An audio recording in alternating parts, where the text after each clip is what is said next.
So our first story comes from Jorge Masvidal, who already has 2 fights in mind if he wins the UFC title. Speaking to Ariel Helwani, Jorge Masvidal says he's interested in defending his title against Nate Diaz. Here's the clip. There was really only one guy publicly who had your back, but you know who that was, right?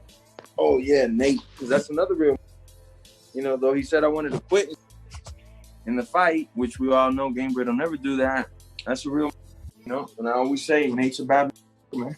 Will he be the first title defense? There's 2 guys that are on my radar heavy, and Nate is definitely one of them. Because no matter what, it was a good fight, and me or the world didn't get the results that we wanted. I know Nate obviously wants to run it back. I'm telling you, I'm speaking from the heart. I want to run it back.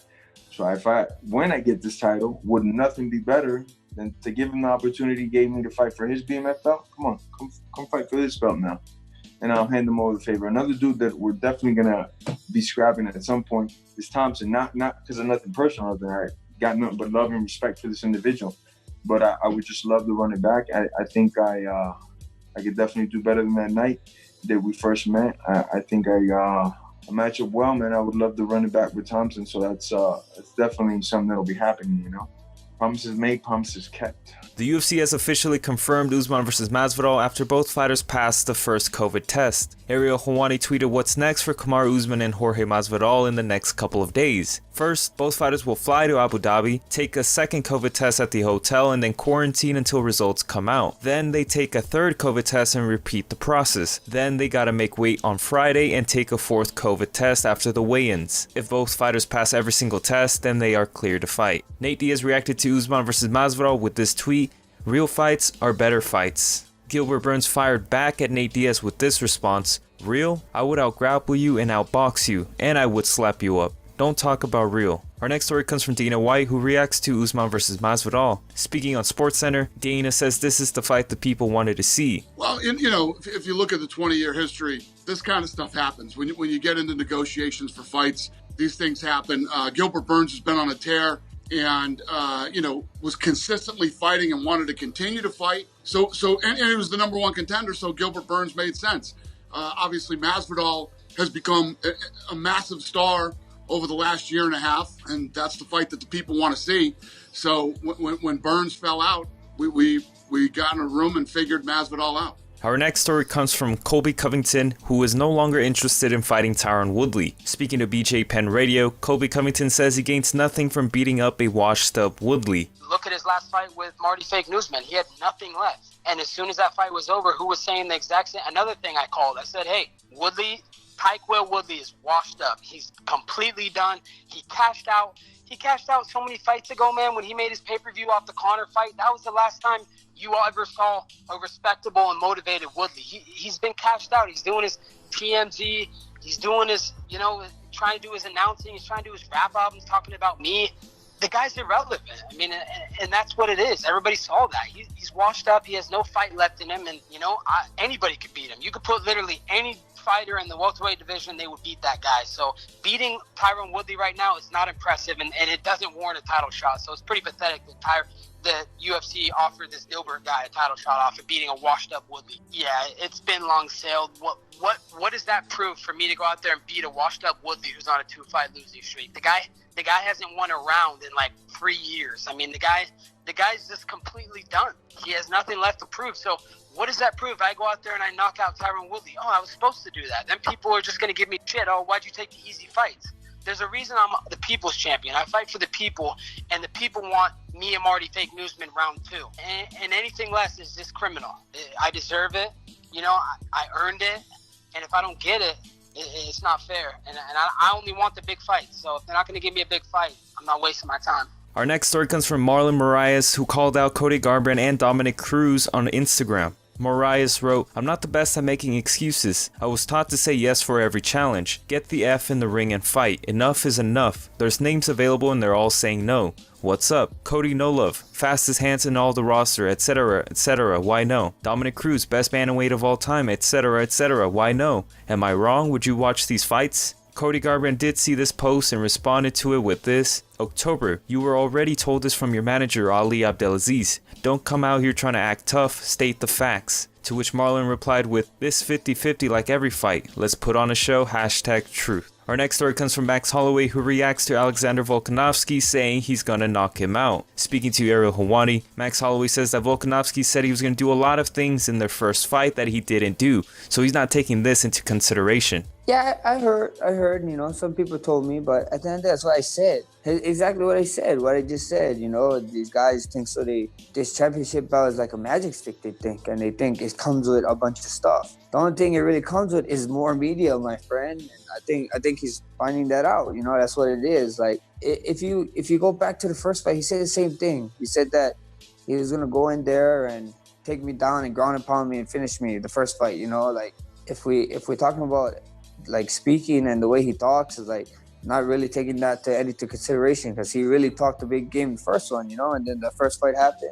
Here's what it is. He got the W, but he didn't do anything he said. So why should I believe him saying anything right now? Why should I believe him with his sayings now? So I just can't wait. I can't wait for the fight. He's the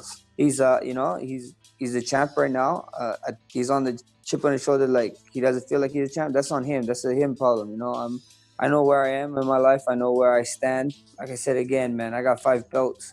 5 belts at home. This guy can beat me 2 more times. I still have more belts than the man. So at the end of the day, I know where I stand and how I feel as a champion. And I need no belt. I need nobody beating my drum. I know where I am. I know where I stand, and all they're left to do is fight. Our next story comes from Geoff Neal, who wants to fight Michael Chiesa next. Speaking to MMA Junkie, Geoff Neal says it's personal with Chiesa after being disrespected by him in the past. Who the most likely? I would say, I don't know who the most likely is. I don't know. I really just want to fight Chiesa because he's been ignoring me. Like now, I'm kind of like, at first it was just I wanted to fight him just to fight him. Now I want to fight him because I feel like he's being a bitch.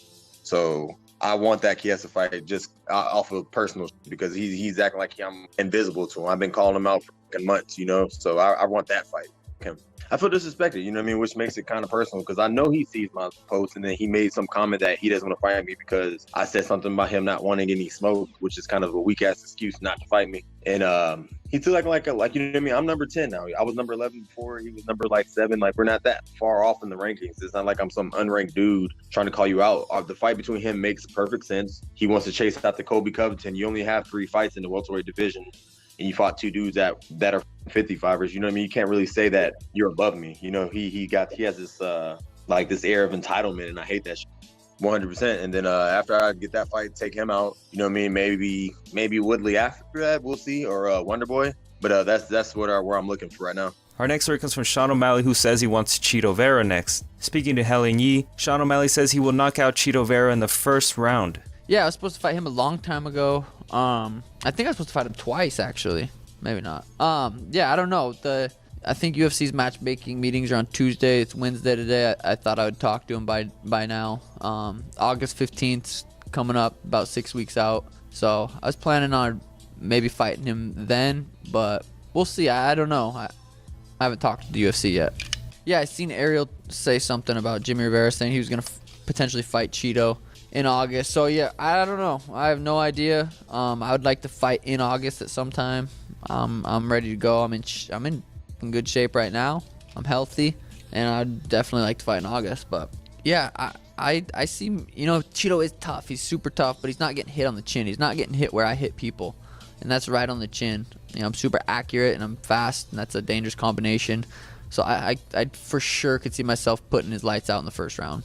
Our next story comes from Calvin Kattar, who talks about how much he has improved. Speaking on SiriusXM Fight Nation Radio, Calvin Kattar says he's learned so much since joining the UFC and is getting better every single day. I don't want to give away my secrets, man, but yeah, things are clicking. Things are clicking. We're putting it all together. Things I wasn't really doing before, and also a big part of that is I don't give a really about fighting safe anymore. You fight safe to get to the big show. When you're in the big show, you air it out. You try to go get that 50K like Dana tells you every pre-fight. Locker room only, fighters only. Hey, guys, there's 3 bonuses out there, 50K a piece. Go out there and get it. So I'm happy to go air it out for the best organization in the world, putting it all on the line and getting paid for doing so. So it's a lot of that, along with a little tweak that I won't say. We're mixing it up, man. I'm learning every day. Like I'm a sponge, man. I'm still learning. I've learned more in the last few years since I made it to the UFC than I have my whole career. Part of that is just being able to understand, hey, now I'm in the big show. My next fight will be in the big show. So you're constantly training hard because you made it there. Not to say you could sit back on that. Now, for me, it's like I just got to the starting point. You know, it's a lot of things coming together all at once and really honing in. And I'm happy to air it out, like I said, for the best organization in the world, in front of the world. Like, now the world gets to see Calvin Kattar, and I want to make sure they remember my name. That about wraps up the video for today. Leave a like if you enjoyed the video. Have a great day and peace.